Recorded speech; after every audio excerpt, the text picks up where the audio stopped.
L'inauguration du musée consacré à Tomatis a fait venir des gens de diverses régions d'Europe et même du monde, comme Mita, qui vient de l'Inde. Je m'appelle Mita Radhakrishnan. Je suis de Auroville, qui est une cité universelle dans le sud de l'Inde, une cité de 1700 personnes de 35 pays. Et notre but, c'est l'unité humaine. Alors, c'est une population qui crée une ville ensemble. Et moi, je fais partie là-bas à Auroville d'un projet qui s'appelle le Laboratoire des langues. C'est un projet qui essaye de créer à Auroville un centre vraiment pour étudier des langues. Alors, on a conçu beaucoup de choses et une partie de notre travail, bien sûr, ça s'intéresse à la méthode Tomatis. Parce que, comme vous connaissez, la méthode Tomatis, ça aide vraiment d'apprendre des langues. À Auroville, il y a des gens, même qui habitent là-bas depuis 30 ans, et qui n'arrivent pas de parler la langue locale, ça veut dire le tamoul, couramment. Il y a certainement qui parlent, mais il y a beaucoup d'autres qui ont vraiment des difficultés, spécialement les gens d'Occident, mais aussi du nord de l'Inde. Alors, Auroville, c'est un très bel endroit pour faire une recherche avec les langues. Le travail qu'on veut faire, c'est d'identifier la fréquence des langues indiennes, spécifiquement le tamoul, le sanskrit et le hindi, pour commencer, pour pouvoir mettre ces fréquences sur la machine Tomatis, sur l'oreille électronique, et d'utiliser ça pour les langues. Très curieusement, l'enthousiasme et la curiosité de Mita pour la méthode Tomatis ne s'appuient pas sur une expérience personnelle. Elle n'a jamais testé pour elle-même l'oreille électronique. Son séjour à Sintruiden devient donc une occasion unique pour la découvrir d'un peu plus près. Chaque langue a une bande passante, c'est-à-dire une courbe qu'on règle ici. Hein. Le français, normalement, on met là comme ça. Ça correspond à une courbe avec un dôme sur 1500 Hz. Hein. L'italien, c'est -3 + 3. C'est une courbe qui monte dans les aigus, mais pas trop comme l'anglais. Mais si tu mets très grave, le tympan, il se détend. Il y a des langues qui parlent dans les graves, bien sûr, comme l'espagnol, l'arabe. Hein. Pour résumer le petit jeu qui va être expérimenté, Concetto et Mita vont en même temps qu'ils parlent au micro entendre par le casque leur propre voix filtrée sur les fréquences de l'anglais. Ils vont également faire ce test avec d'autres langues. I have been asked to speak a few words on India's ancient past, a subject which ought to be of interest to every Indian, and especially to teachers, since students should be naturally curious to know the remotest origins of their country. On va voir ça. Le filtre il est bon. Prova, prova, prova, prova, prova, prova, prova, prova, prova. I have been asked to speak a few words on India's ancient past, a subject which ought to be of interest to every Indian, especially to teachers, since students should be naturally curious to know the remotest origins of their country. The birth of Indian civilization is a subject I have been studying for some time. Et ça c'est américain, et ça, tu vois les harmoniques maintenant, dans la voix qui vont changer, le ton. Perhaps even much more is something we can probably do only in India, since all other ancient civilizations have long disappeared. There is, however, another reason for my interest, and that will be the focus of this brief presentation. It is the so-called Aryan problem. Je me sens plus facilité. With half-veiled causticity, Sri Aurobindo explained, people care nothing about the spiritual basis of life. Oh, now I can hear it coming in my ear. Yeah.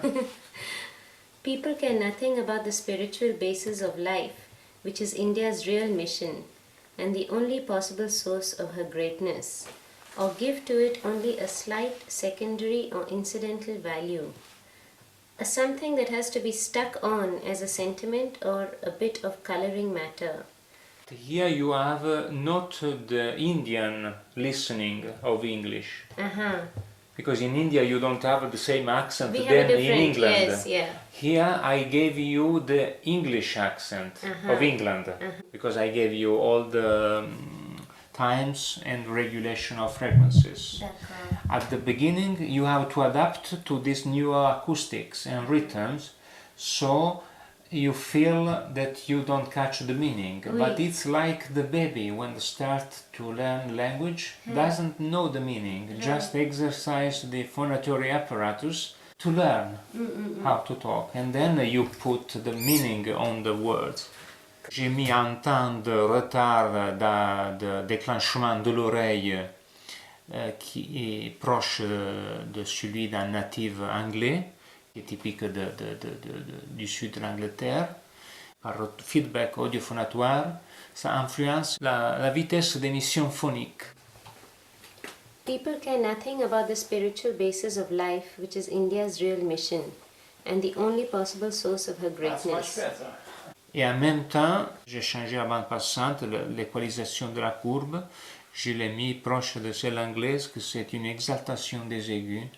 Ce n'est pas une question d'aigus pour parler comme ça, c'est des aigus moi je peux parler comme ça, on dirait que je suis dans les graves, mais j'ai beaucoup d'aigus qui rendent la voix très agréable. Hein? Je peux parler comme ça, on dirait que je suis aigu, mais ma voix elle est pointue. Là, il n'y a pas trop d'aigus. Il y a des aigus fondamentales, hein, mais pas des harmoniques aigus. Et l'anglais, il voyage sur des harmoniques élevées. C'est ça l'importance. C'est sur les harmoniques qu'on travaille. Le discours des chefs de service passait largement au-dessus de la tête des ouvriers qui, pour la plupart, étaient victimes de surdité professionnelle. Les territoires acoustiques qu'ils empruntaient les uns et les autres n'étaient pas identiques. Le discours des chefs de service passait largement au-dessus de la tête des ouvriers qui, pour la plupart, étaient victimes de surdité professionnelle. Les territoires acoustiques qu'ils empruntaient les uns et les autres n'étaient pas identiques. En France, on parle une langue qui est étroite. Entre 1000 et 2000 Hz, là on trouve les courbes d'enveloppe de la France. Et les autres langues sont beaucoup plus larges. Hein? Par exemple, l'allemand jusqu'à 3000 Hz, le flamand jusqu'à 4000 Hz, hein? De 0 jusqu'à 3000 Hz ou de 0 jusqu'à 4000 Hz.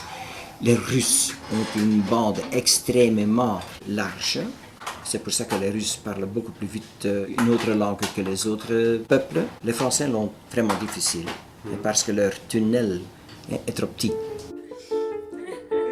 Après le test du français, Concetto demande à Mita de lire Le Petit Prince en allemand, langue que Mita ne connaît absolument pas.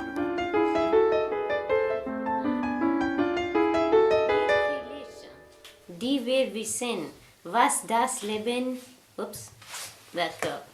eigentlich ist. Wir machen uns nur lustig über die albernen Säulen. Vous comprenez? Presque.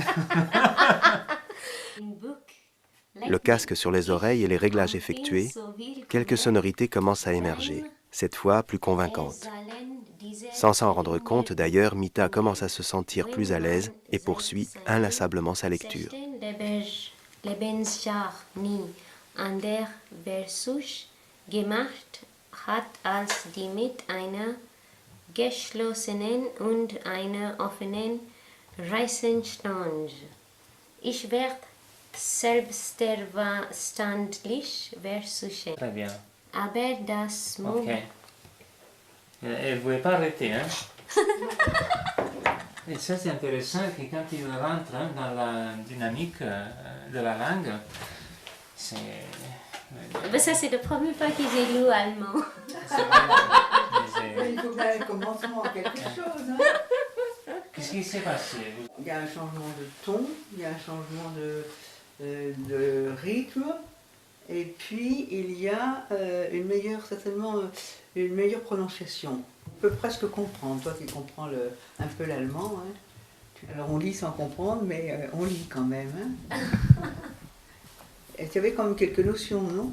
Parce que le Eisen, tout ça. Non, Riche, Oui, riche, riche. oui, tu le dis. Riche. Oui, Prononcez oui, bien oui, le oui. re des Non, aspirations. Du tout, t'as jamais eu de notion d'allemand. Non, non, non. Et le fait qu'elle ne s'arrête pas, ça veut dire qu'elle est bien dans sa peau. Oui, oui.